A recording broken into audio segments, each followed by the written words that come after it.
এখন করা হবে সর্ষে দিয়ে ভোলা মাছ। তোমরা জানো সবাই, তবুও আমরা কেমনভাবে করি ওই সেই একই কথা। তেল আমাদের একদম একটুখানি,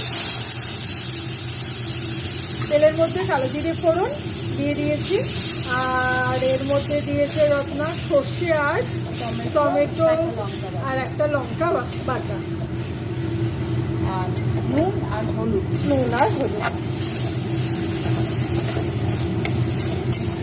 এবার ঝোলের মধ্যে ও মাছটা দিয়ে দিয়েছে, ঝোলটাও ফুটছে। ঝোলটা একটু গামাখা মাখা মতো হলে সর্ষে দিয়ে তো তারপরে ও নামিয়ে নেবে। একটা লঙ্কা দেবে ওপরে, একটা কাঁচা লঙ্কা। আমাদের তো সবাই তো এই সর্ষে দিয়ে ঝোল করে ওপরে একটু কাঁচা সর্ষের তেল দেয়, আমাদের তো খাওয়ার উপায় নেই, সেই জন্য আমরা এই একটা কাঁচা লঙ্কা এর ওপরে দিয়ে দেবে, ব্যাস। কিন্তু খেতে খুব সুন্দর হয়, তোমরা করে দেখো। ঝোলটা শুকিয়ে এই পর্যায়ে দাঁড়িয়েছে। একটা লঙ্কা দিয়ে চাপা দেওয়া হয়ে গেছিলো, তার জন্য গন্ধটা খুব সুন্দর হয়। এইবারে মাছটা নামিয়ে ফেলা হচ্ছে।